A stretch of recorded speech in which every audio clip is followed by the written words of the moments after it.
What can the rings of Saturn tell us if we use it as a metaphor for limited thought patterns?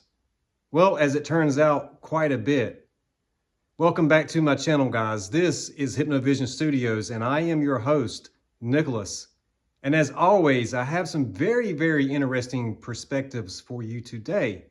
Now, on the topic of Saturn itself, I realize there is a lot of mythology, a lot of symbolism. There is so much about the planet Saturn. And if you hear something or do not hear something during this video that is important to the topic that I am discussing, by all means, please drop a comment below, because it is almost impossible for me to cover everything on all these different videos. So, with the metaphor of using Saturn's rings to explain limited thought patterns, I'm going to be adding some graphics on the screen as we go along. And I will touch off on some of the mythology, but I'm really going to be focusing on the imagination. And if you watched my last video, the last two videos actually, the one about magnetism is going to be relevant to this video today. And if you've already been subscribed to my channel, you know I've already done a few videos around the imagination. So again, you'll see how these things are really threading a needle. And with that, guys, I'm going to share with you some of the ideas that I came up with and how I came to formulate this video. So my thought was, for some reason, while meditating a few weeks ago, I just kept thinking about Saturn, and the image came to my mind of the rings around somebody's head. You can probably see that on the screen in the background, but that is what prompted me to come back around to Saturn and think about the rings in this way.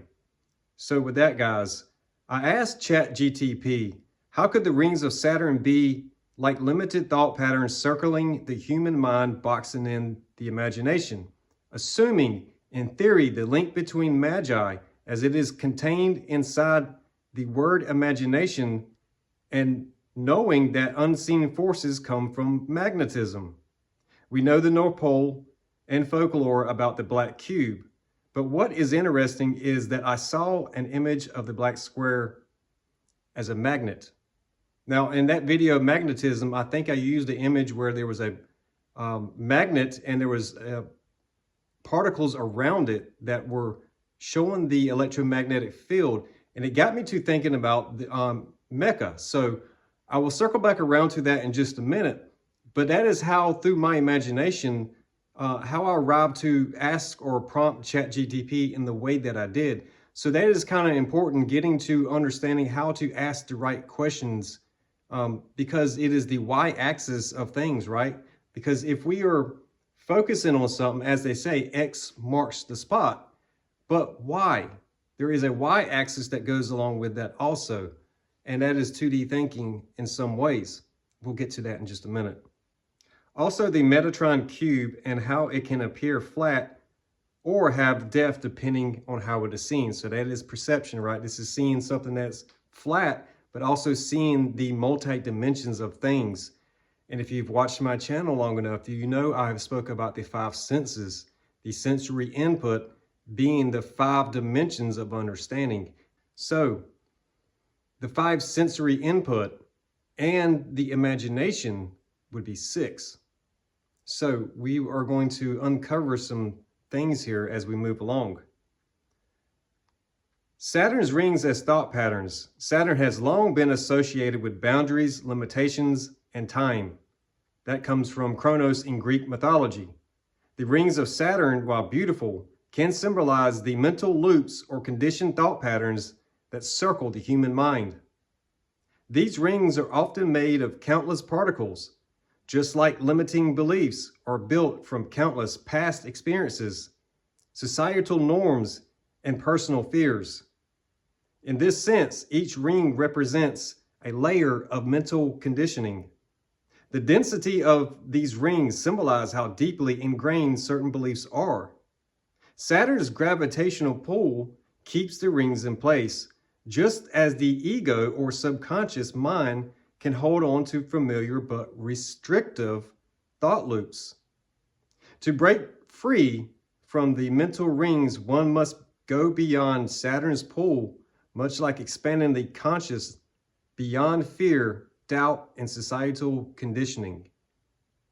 Now, how this connects with magnetism and the magi, which if you look at the word imagination, you can see the word magi is contained within it. So magnetism is an unseen force.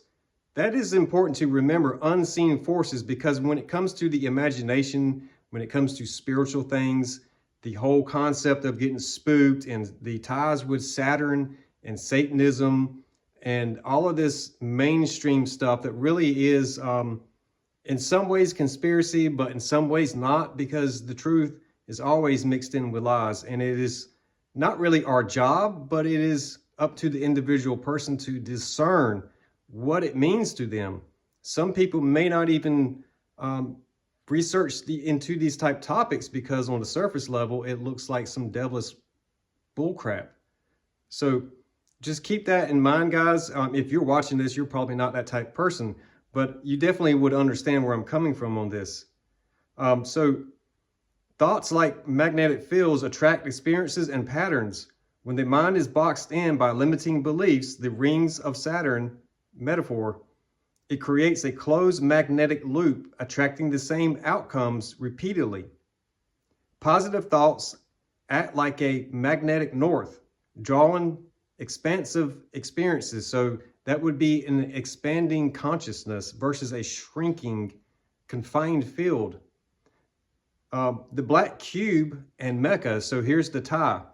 The black cube symbolized in both esoteric and religious contexts, like the Kaaba and Mecca, represents structure, form, and the mental material plane.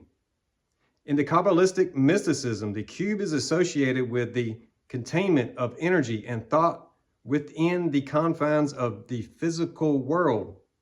The image of a black square magnet surrounded by magnetic particles is profound. It mirrors the swirling pilgrimage around the Kaaba, representing how human conscious often revolves around core beliefs or constructs. The black cube can be seen as the mind's construct, rigid, structured, and magnetic. That is very interesting because these are things that you can observe from a neutral perspective without feeling one way or the other about it, because if you can observe it in nature, then it really does give credence to something being real. Is it real?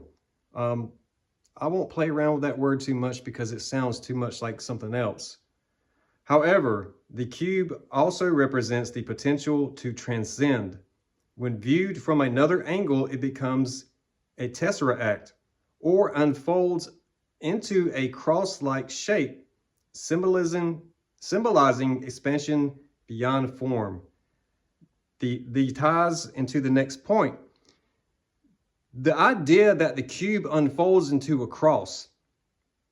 Now, when it comes to limited thinking and when it comes to imagination, if you're not able to visualize, if you're not very sharp, so to speak, with your imagination, and you stay confined into this limited thinking, and on top of that, people pleasing, things like that, you start to carry the burdens of other people. And symbolically, Jesus carrying the cross of the burdens. So this also hints at a sense of having self-awareness. Once you become self-aware of those thought patterns, then you can start to consciously make choices to choose to change. And without that, we are unconsciously repeating the same patterns. Metatron's cube is another interesting fact, or not just only a fact, but when you start to look into it and you start to dive into Metatron's cube, there's a lot of very interesting stuff there, and I'm probably not going to be able to touch off on all of it. Metatron's cube, derived from the flower of life, contains all the plutonic solids, the building blocks of creation. Its dual nature appearing to be flat or three-dimensional, depending on the perspective, perfectly symbolizing the mind's ability to perceive reality as either confined 2D thinking or expansive 3D and beyond.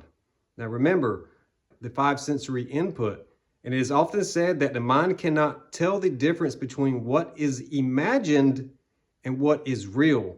So that goes back to the whole idea of getting spooked, and then you're kind of like jumpy and scared at every little thing that happens, or maybe a car wreck. And for some time afterwards, anytime somebody pulls out in front of you, you might clench or tense up. That is because there's a bit of impression of the thought and the emotion forming an attachment. So anytime it comes back around, it's going to trigger the emotional and the thought pattern that initially created it. That's very interesting when you stop to think about it. Metatron's cube also represents the balance between the seen, material, and unseen energetic worlds. Just as magnetic fields shape physical reality, the energetic framework of Metatron's cube suggests that thoughts and intentions shape our lived experiences. Very interesting stuff. So the imagination, and if you go down the mythology of Kronos, the father time, right? So in our imagination, we can dream up these realities that have no physical borders. Time seems to stand still. So really, if you look at this on below the surface, the rings symbolically limiting the mind from expanding, the five sensory input, the imagination of what is seen and unseen, what is real, what is not real, it really starts to draw a pretty interesting picture of how mankind can cause his own suffering through the imagination by taking on beliefs of the outside world. Now that takes me back to Matthew 6:25, and I was recently told that I was misinterpreting this line of scripture, but it's from Jesus saying, take no thoughts. Take no thoughts. So when man is taking thoughts, or through the societal standards, he can absolutely create his own mental prison or create hell through his imagination and actually live it on earth. That is the revelations. That is part of the seven seals, the seven chakras. There is so much stuff, guys, that I've already covered on my channel, but this stuff is all it's all part of it. So if we were to move on to the next part, moving beyond the rings from Saturn, those limited thought patterns, the key lies like this: awareness, recognizing the mental loops that keep imagination boxed in. Magnetism, shifting the internal magnetic field through positive thought, intention, and heart coherence. So I have spoke about this recently, the whole bipolar effect, or being dominantly positive or dominantly negative. The whole duality aspect of that, I've also recently been told I was full of BS because of that line of thinking. But yes, indeed, if you sit still long enough, you will start to understand that if a person is mad at the world, then internally, there is something going on with the mind inside. And it is a perception thing in some ways. It is also partly understanding how the mind is really creating the reality, because the mind affects our chemicals. That changes the feelings in our body. It can change our mood. So if you start to become aware of what you're thinking that is causing this, you can start to reverse it. You can start to heal your body through your mind. It is absolutely proven. Dr. Joe Dispenza is one of these people that comes to my mind when I think about the mind can heal the body. It absolutely can. Perspective shift, seeing the cube not as confinement, but as a structure to transcend. Like the unfolding of Metatron's cube into higher dimensions.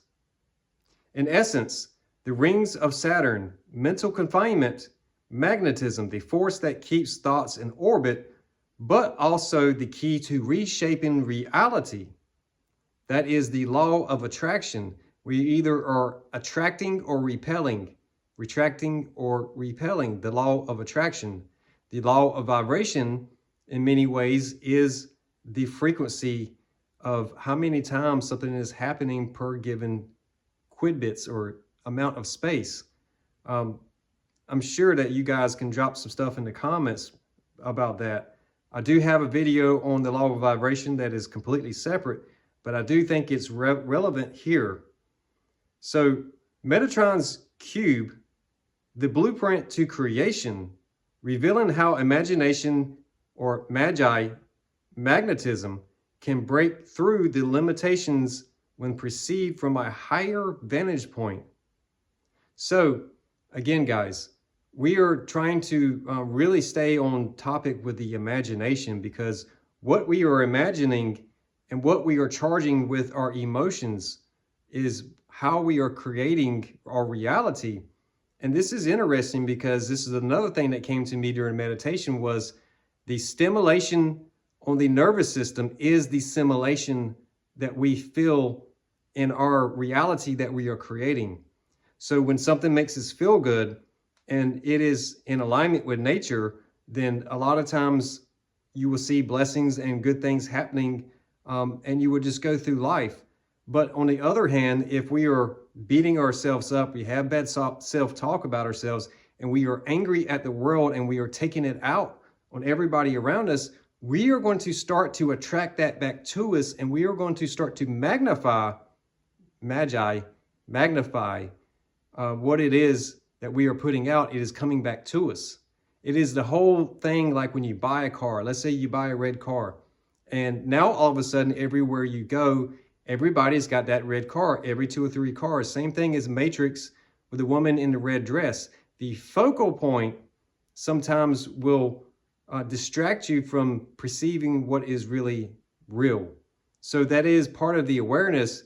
Because you bought a red car, it is dominantly in your awareness. So now you are seeing that more often. Some people say it's the matrix, or maybe it's just your awareness, the matrix of your own thoughts. I added another prompt into this. It was mentalism also plays a role with alchemy, or all chemicals. And I have found through imagination, our mind affects the chemicals in the body. Knowing this and practicing this can affect change. I see this as the simulation we experience by the internal feelings when stimulation of the nervous system happens, being the symbolic red and blue halves. So like a generator, the positive and negative fields create the charge of emotion. What it came back with was mentalism as a prime force. The first Hermetic principle, the all is mind, suggesting that everything begins with thought. Mentalism teaches that the mind is not just the observer, but the creator of reality through perception, belief, and intuition. Thought, the spark of creation. Imagination, the alchemy process that turns thoughts into forms. Emotion, the energetic charge that brings imagined things into reality. So that is the energy in motion. Mentalism operates like an electrical circuit. Thought equals voltage, moves through the nervous system, the wiring, creating emotional energy, current, which powers action and shapes experiences. Wow. So thought equals voltage. The nervous system is the wiring, and the emotional energy is the current. There's 3 different aspects right there of electricity. So I often speak about Nikola Tesla, very often, because of the free energy concept. And if you understand the energy that is in your body and you break yourself free from limited thinking, you have now freed the energy in the human body. So free energy, that is absolutely, through this context, and a very accurate thing to say. While most people think about energy like power in your home and stuff like that, the free mind is free energy to move freely in the creative plane in the material world. So guys, this is supposed to make you really think and connect dots, but it is also me trying to show you how, like, my thought process is helping me to connect these dots. The nervous system as a circuit. The human nervous system reflects the duality of red and blue halves. The sympathetic nervous system, which is often depicted in red, or in the yin and yang of things, the yang masculine, fight or flight response. It generates tension, desire, and action. The parasympathetic nervous system, which is often depicted as blue, or yin in the yin and yang, the feminine, rest and digest response. It generates relaxation, receptivity, and restoration. Together, these systems create the polarity needed for generating the emotional charge. Very interesting. Think of it like a battery, a positive pole, the sympathetic red, and the negative pole, the parasympathetic blue. When these two opposing forces are balanced, the body becomes a generator of electromagnetic energy, emotionally charged and directed by the mind. And that brings us to alchemy, guys. So alchemy, the mind affecting the body. Alchemy is traditionally associated with transforming lead to gold. But in the mental plane, this transformation occurs through neurochemical transmutation. Now, if you watch any of my semen retention videos, I talk about transmutation of sexual energy. And it is very relevant here in this context. Whether or not you practice or not, everything, once you start to understand that there is a sexual connotation to just about every life expression, it is by the means of how we become into the material form, is through birth. It is through the portal from the feminine aspect that was seeded from the male aspect. And it is a quite deep, complex, yet very simple thing to understand. When you imagine a specific emotional state, the brain releases corresponding chemicals. Dopamine for pleasure, oxytocin for connection, cortisol for stress, and so on. Through mental focus and emotional practice, you can shift your internal chemistry, like an alchemist refining base elements into precious ones. So earlier on, when I started my channel, I did some stuff about alchemy, where tying in the affirmations and stuff, where you want to really focus on what it feels like. Not just think about the word like I am love, but you want to feel love. You want to be curious, like, hey, I want to know what it feels like to be flooded with oxytocin. And just go into a meditation and really focus on what would that feel like? What does a natural dopamine extended high or a serotonin balance feels like with these four major chemicals? Again, there's that number 4 I often talk about. For example, visualizing a peaceful scene activates the parasympathetic system, releasing serotonin and calming the body. Focusing on a goal with excitement activates the sympathetic system, releasing adrenaline and boosting motivation. In essence, the imagination becomes the philosopher's stone. That's very interesting. Transforming the mental intention into physical sensation and emotional reality. So I have also heard of the pineal gland being referred to as the stone. And I guess you could see crystals that way, but it is all very interesting to see how this stuff really all comes from within to the outside. The simulation and magnetic fields. The idea of the simulation aligns perfectly. How our nervous system interprets the sensory input, the 5 senses, the rings of Saturn, the thoughts that are going around. And if the mind can't distinguish between what is real and what is not, and we are imagining things, we can quite literally become our own, what do you call it when you take a prisoner?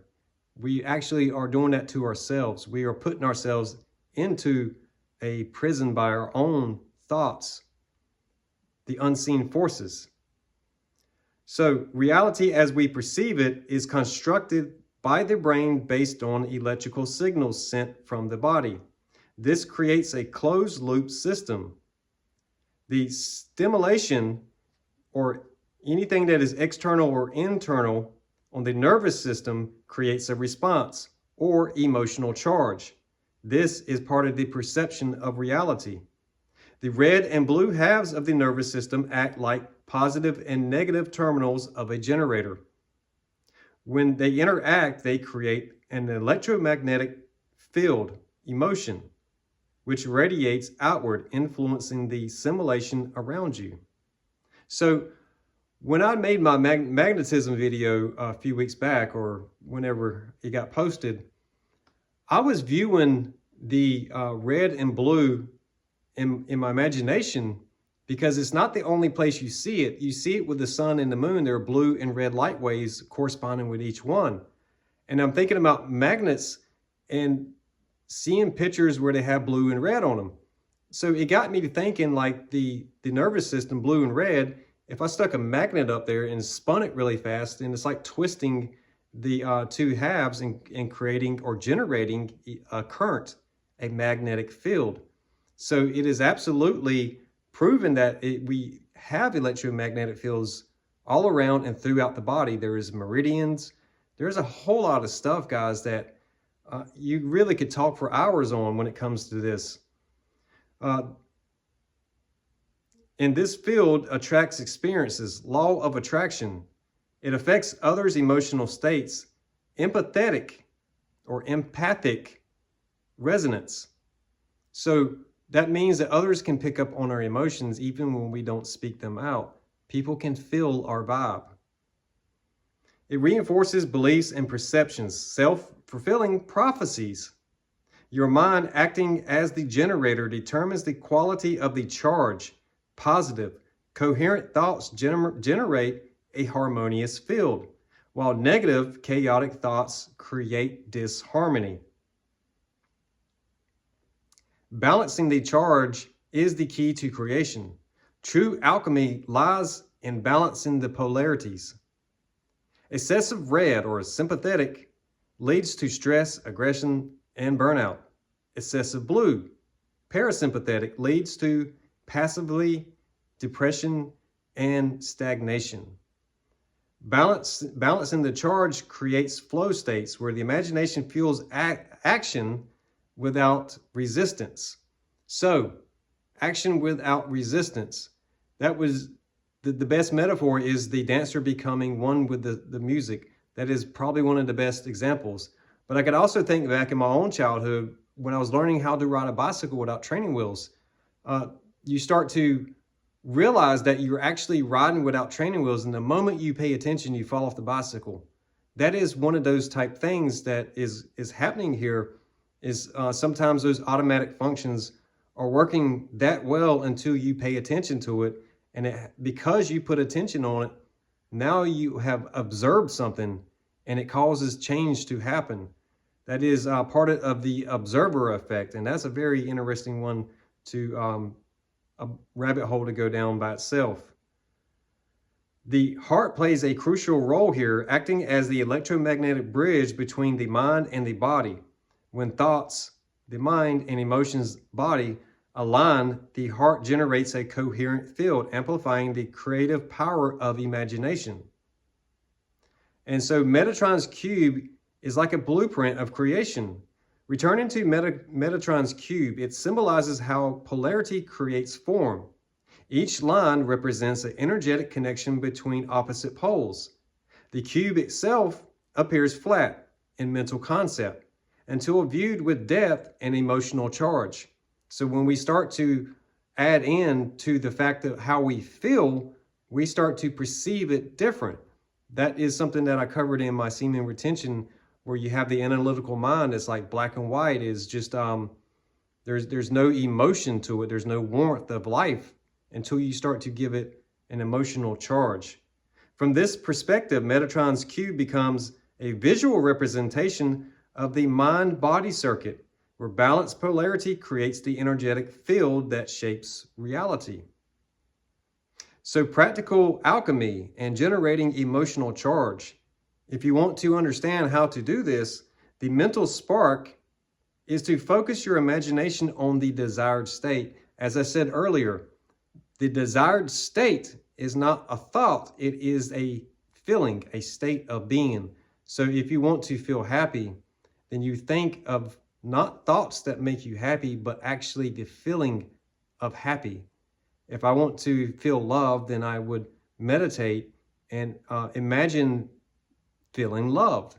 And the body will start to release those chemicals to correspond with the mind and the body to be more in aligned. Polarity activation really happens when we start to breathe deeply and balance out the two halves of our, this is emotional regulation that is happening when we are balancing out the nervous system. And how I came to understand this was the whole idea of living in fight or flight for a very long time. Say something traumatic happened to you that changed your life or altered your life for many years, and you started to live in a fight or flight type mindset, and being really cold to the outside world, and not like having intimate friends, being close, creating bonds with people. So the fight or flight would really mean that you're being polarized to one side or the other. So that goes back to the polarity of being either positive or negative dominantly, or swinging back and forth. Now, it is natural because of the sine wave of life, right? We have the ups and the downs. There's going to be peaks and lows. But the idea is to try to balance it out long term, so we're not swinging real high and then swinging real low and having these really like roller coaster type rides through life where we're just up and down like a ping pong. Emotional charge is to amplify the feeling associated with the desired state. Again, focus on the feeling, not thinking about how to get to the feeling, but just focus on having the feeling now. The coherent field, so to hold the emotional charge in your heart, creating a magnetic field around you. So when we do that, we are expanding that field. It perhaps is something that we haven't practiced. And when we start to open up in the chakra sense, we are starting to open up different energy centers in our body. And we are now starting to fill in the form of our aura. So that is where people can start to sense that there's something different about you. Or, the whole saying that animals are usually a good judge of people because they can sense oftentimes what is not being said. Some animals won't go around certain people, while other animals will meet a stranger and be quite friendly with it.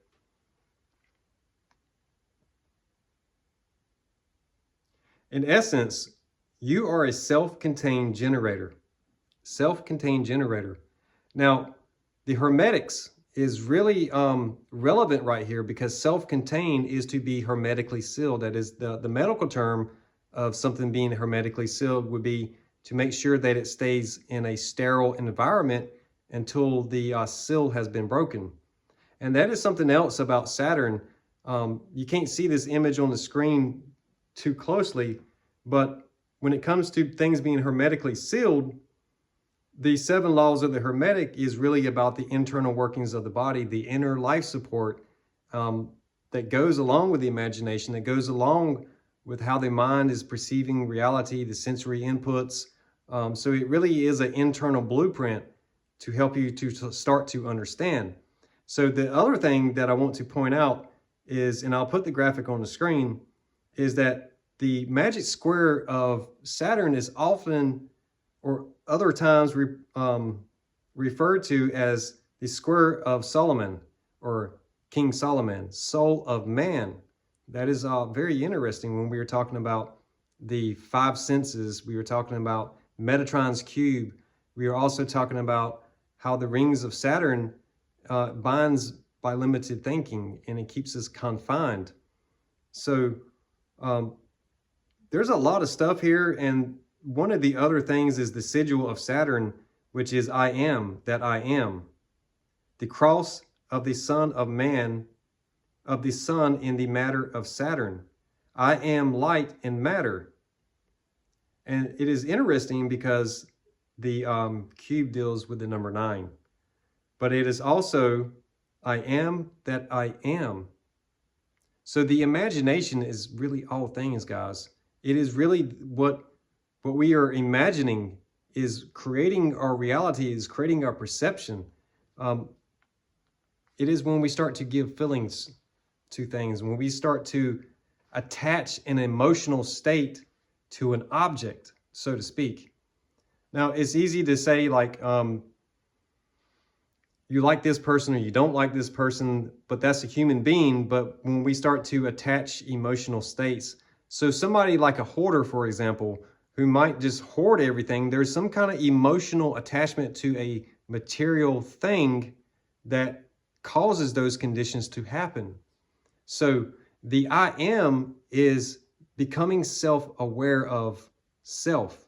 So when the imagination, the mind that cannot tell the difference in what is being imagined and what is real, starts to become self-aware that it is generating some of these own experiences that are unpleasant, then it will naturally want to stop doing it. So you want to stop creating your own prison and stop your own limited thinking and stop creating hell for yourself.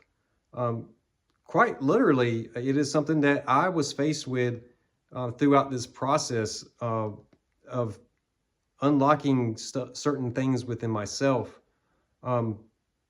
This channel has really been something that has helped me to continue down this journey, honestly, guys. And I greatly appreciate every one of you that has commented, whether good or bad. I appreciate it all because it is, in some ways, not necessarily, I don't need validation, but it is some confirmation. And that is always nice to have, because how oftentimes are we ridiculed for our own imagination? Honestly, there have been so many times in my life where I present an idea and somebody just quickly shoots it down. But then there are also times where I know that my idea will work. And so not to be like to bully someone, but there are times where you have to stand on your own foundation. And because somebody told you no does not mean that you should not. There are times when you should. When people tell you you shouldn't because you imagined it, sometimes they don't want you to see that you should because it actually is a good idea. And sometimes people will tell you that it's not a good idea, but later on they will use that same idea. So again, everything is coming from the imagination, but the identity part of it is the I am. If I say I am a loser and I repeat that to myself, it works like a write-off. It works like an affirmation. My body is going to start to make me feel like a loser. And then like the red car, I'm going to start seeing all of these reasons that confirm that I am a loser.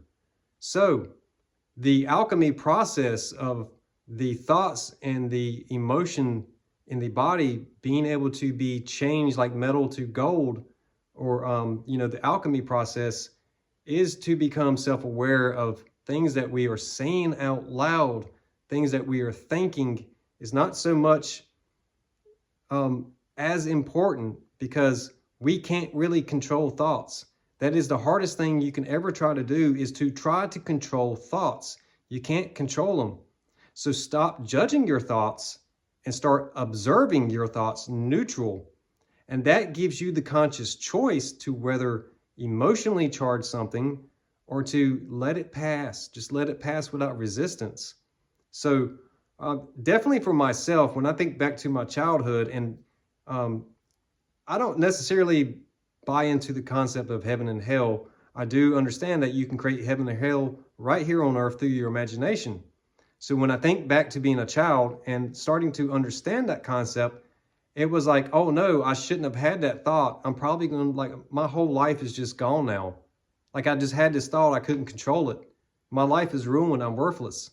So we have to understand to stop judging ourselves in black and white like that. As long as our intent is good, as long as we're not intent on hurting people or trying to destroy people and, just bad morale type things, we should be fine. We should be good to go, as long as when we tap into things that it is good intentions, that it is humane, humanity, it is all the things that we want for ourselves, that we are magnifying in our own reality, so that we are attracting the right things into our life. And with that, guys, I'm hitting 40 minutes, and I want to once again say thank you to you all. I'm very sure there's a lot that I left on the table on this one. There is No way for me to cover it all, but I wanted to stay on the imagination with this and magnetism. So guys, I will see you down the road.